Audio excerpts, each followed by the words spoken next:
Magandang gabi po sa ating lahat. Tayo po muli sa ating music service at ang teksto po na pagbabatayan ng ating mensahe sa gabing ito ay matatagpuan natin sa Gospel ni Mateo, Kabanatang 14, talatang 13 hanggang 21. Matthew chapter 14, verses 13 to 21. At ganito po ang ating makikita. Nang marinig ito ni Jesus, siya ay sumakay sa isang bangka at nag-iisang pumunta sa isang ilang na lugar. Nang mabalitaan naman iyon ng mga tao, sila'y lumabas ng bayan at lakad na sumunod sa kanya. Paglunsad ni Jesus sa dalampasigan, nakita niya ang napakaraming taong iyon. Nabag siya sa kanila at pinagaling niya ang mga may sakit na dala nila. Nang dapit hapon na lumapit sa kanya ang mga alagad, sinabi nila, "Ilang ang puok na ito at malapit ng lumubog ang araw. Papuntahin na po ninyo sa mga nayon ang mga tao upang makabili ng kanilang makakain." Hindi na sila kailangang umalis pa, sabi ni Jesus. Kayo ang magbigay sa kanila ng makakain. Sumagot sila, "5 po ang tinapay at 2 isda natin. Dalhin niyo rito," ang sabi niya. Pinaupo niya sa damuhan ang mga tao, kinuha ang 5 tinapay at 2 isda. Tumingala siya sa langit at nagpasalamat sa Diyos. Pinagpira-piraso niya ang mga tinapay at inutos sa mga alagad na ipamigay yon sa mga tao. Kumain silang lahat at nabusog. Tinipon ng mga alagad ang lumabis at sila'y nakapuno ng 12 bakol na pira-pirasong tinapay. May 5,000 lalaki ang kumain, bukod pa sa mga babae at mga bata. Idadagdag po ng Panginoon ang kanyang pagpala sa pagkabasa ng kanyang mga salita. Magandang gabi po muli sa ating lahat. Sa panahon po ito ng pandemya ng COVID-19 at sa lahat po yata ng panahon ng ating buhay, ang problema po at challenges ay kasabay na yatang ipinanganak ng tao. Sa paggising pa lang natin sa umaga, mga challenges na agad ang ating kinakaharap. Maging sa ating mga personal na buhay, maging sa ating mga pinagtatrabuhan, maging sa ating komunidad, lalo na sa ating iglesia, at sa lahat ng antas ng lipunan, ang challenges at problema ay karaniwang bahagi na lamang ng buhay.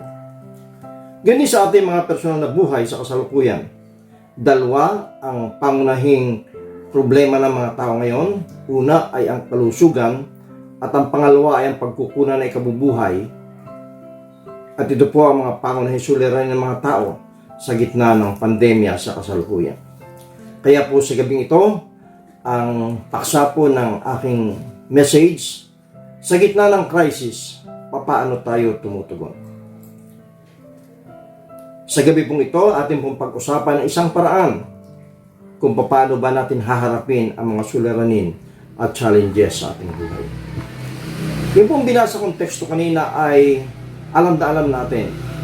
Bata pa lang ako, alam ko na ang pagpapakain sa 5,000. At ito pong pagpapakain sa 5,000 ay makikita natin sa lahat ng gospel. Mateo, Marcos, Lucas at Juan. Bagaman iba't iba ang kanyang paraan ng pagkakasulat. Kasi nga po, iba't iba rin naman ang mensahe na nais dalhin ng sumulat. Kung atin pong titingnan ang tala ni Mateo, ganito po ang ating makikita sa kanyang tala. Makikita po natin na si Jesus ay sikat na. Marami na ang sumusunod sa kanya.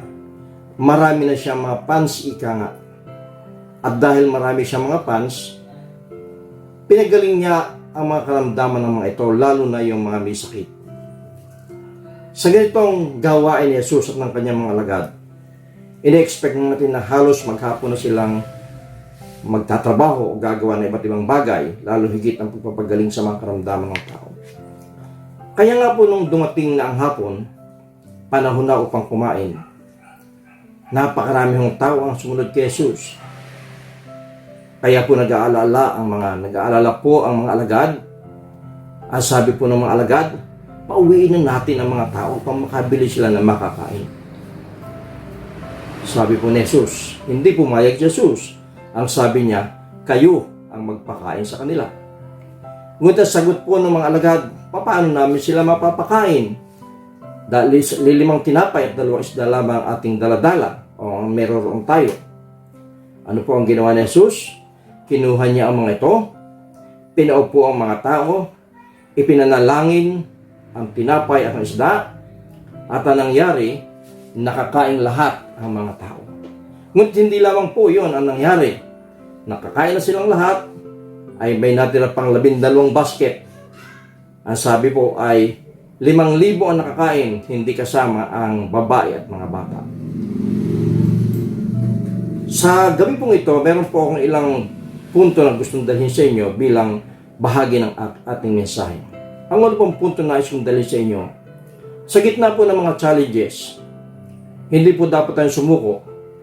Dapat po nating harapin at labanan ang mga ito. Sa linya po ng psychology, mayroon pong 2 reaksyon ang mga tao sa mga problema. Ang una pong reaksyon ay laban o takbo. Unang reaksyon, laban. Ang pangalawang reaksyon, takbo. Kung tatandaan niyo ho yung wawawin, ang tawag po doon ay laban o bawi. Ito po yung unang reaksyon ng mga alagad. Ang una po reaksyon nila ay takbo. Kaya sabi po nila, pauwiin na lamang natin sila upang makabili ng pagkain. Iwas puso'y ika nga. Sabi po ng mga alagad, 5 tinapay at 2 isda. 5,000 mahigit ang mga tao. Hindi natin kaya ang problemang ito. Mas madaling masosolve kung pauwi na lang natin sila. Hindi pa tayo maaabala. Ngunit sabi ni Jesus sa mga alagad, huwag na huwag niyong tatakbuhan ang problema. Harapin niyo yan. Pakainin niyo sila. At ito din ang unang mensahe sa atin sa gabing ito. Harapin natin ang problema. Huwag natin itong takbuhan. Maraming mga pagkakataon na mas madali ang umiwas kaysa humarap sa problema. Ngunit ang unang mensahe natin teksto, huwag umiwas, ipagpatuloy ang laban. Ito po ang ating karanasan sa ating iglesia, sa ating araw-araw na buhay bilang mga manampalataya. Napakarami na tayong nakaharap ng mga laban. Ipagpasalamat natin sa Diyos. Hindi natin ito tinakbuhan. Ito'y ating hinarap. Kaya po tayo nagtagumpay. Sa gitna po ng ating problema, lumaban tayo. Ipagpatuloy natin ating ginagawa, lalo pang ito ay ating pagbutihin. Ngunit sa ating paggawa, meron pong isang paalala. Ang sabi nga po ng lagi kong sinasabi, adverb spells the difference. Mahalaga na tayo gumagawa, ngunit mas mahalaga kung paano natin ito ginagawa. Hindi tinakbuhan ng mga alagad ang mga suliranin. Hinarap nila ito. Tayo rin po mga kapatid, sa gitna ng mga challenges, huwag po tayong tumakbo sa mga suliranin, labanan natin ito. Ang pangalawang bagay po na gusto kong dalhin sa inyo sa gabing ito, sa pagharap po natin sa ating mga suliranin, mga problema at mga challenges, maniwala tayo na kaya nating harapin ang mga problema. Self-confidence, ika nga. At ito po yung unang mensahe ng Jesus, sa kanyang mga alagad nang nais nilang takbuhan ng problema. Ang sabi po ni Jesus, hindi naman talaga kinakailangan kayo umalis. Kayo ang magbigay ng pagkain sa kanila. Kahit na alam ng mga alagad na meron silang problema, mayroon lamang silang 5 tinapay at 2 isda, at ito hindi kakasya ng napakaraming tao. Ngunit ang sabi po na sa kanila, tumuloy kayo, kaya ninyo yan. Kung may sa gitna ng problema, ang ating tendency ay maliitin ang ating sarili. Hindi ko kaya ito. Ayaw agad ako. Negatibo agad ang aking pananaw. Ngunit ang sabi ni Jesus, huwag kayo sumuko, kaya nyo yan. At yan din ang sabi niya sa atin, kaya nating harapin ang mga problema. Tingnan lamang natin yung mga posibilidad ng kaya nating gawin. Hindi yung mga imposible nating gawin. Lagi nating bilangin ang pagpapala ng Diyos sa atin at hindi ang ating mga kakulangan. Ang sabi nga po ng isang awit, count your blessing one by one. Ang pangatlong bagay, humingi tayo ng tulong sa ating mga kasama. Sa totoo lang naman, pwede naman nating isipin na kung talagang si Jesus ay isang Diyos, bakit hindi kaya siya nag-magic at gawing tinapay ang mga bato? Sana mas madaling masolve ang problema. Ngunit hindi po siya nag-magic. Hindi niya ginawa yon. Ginamit niya ang kooperasyon ng bata upang mapakain ng marami. Ating punting na nangyari ang himala sapagkat mayroong isang bata na readily naglaan ng sariling kakayahan upang maging bahagi ng himala ni Jesus. Ito din po ang realidad ng ating buhay sa araw-araw. Maraming mga miracles ang nangyayari sapagkat mayroong mga tao na nagkakaloob ng kalang mga sarili upang maging bahagi ng himala ng Diyos. Marami na nangyaring himala sa ating buhay. Marami na nangyaring himala sa ating iglesia. Marami nang himala nangyari sa ating komunidad at sa ating bansa. At kung titingnan po natin, ito'y bunga ng readiness at kahandaan ng bawat isa na maging bahagi ng himalang ito. Ito naman po ang lagi kong panalangin araw-araw. Maging bahagi tayo ng kapwa, ng buhay ng ating kapwa sa araw-araw. Ang challenge sa atin, lagi tayong maging handa sa pagtulong at pagiging bahagi ng mga himala araw-araw. Marami mga problema mga personal, problema ng ating kapwa. Kung tayo lamang ay very willing maging bahagi ng himalang ito at gawin natin maging bahagi tayo ng buhay ng ating kapwa. Pangapat at panghuli, lagi tayong manalangin. Mapupuna po natin na si Jesus bago po sila kumain, sinanalangin. Ipinagpasalamat ang mga biyaya. Dumami ang mga isda at tinapay at nakakain ng marami. Meron pang lumabis na 12 basket. Ang sabi po sa sulat ni Pablo sa mga Pilipos, kabanatang 4, talatang 11 ay ganito: buhat sa kayamanang hindi mauubos, ibibigay niya ang lahat ng inyong kailangan sa pamamagitan ni Jesucristo. Mga kapatid, sa gitna ng ating mga problema, ng ating mga challenges, ito ang ating panampalatayanan. Ipagkakaloob ng Diyos ang ating kailangan. Sa buhay ng ating iglesia, ay ganito rin ang ating pinanampalatayanan.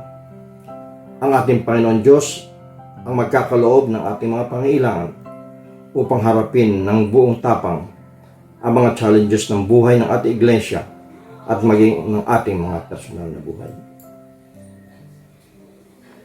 Marami tayong mga challenges na kinakaharap sa iglesia at maging sa ating mga personal na mga buhay. Ang ating pong mensahe sa gabi ito ay nagpapaalala sa atin ng 4 na bagay. Una, huwag natin takbuhan ng problema, buong tapang natin itong harapin. Pangalawa, magkaroon tayo ng self-confidence. Maniwala tayo sa kakayahang ipinagkakalob sa atin ng ating Panginoon. Magkaroon tayo ng confidence na kaya nating harapin ang mga problema at mga challenges. Patatlo, hingin natin ang tulong ng ating kapwa at maging ready din naman tayo na maging bahagi ng miracles na ginagawa ng Diyos sa araw-araw. At pangapat, lagi tayong manalangin at manampalataya na mayroong isang Diyos na nagkakalob sa atin ng ating mga kailangan upang harapin ang mga suliranin, challenges ng ating mga personal na buhay at ng ating iglesia at maging sa ating komunidad. Magandang gabi po sa ating lahat.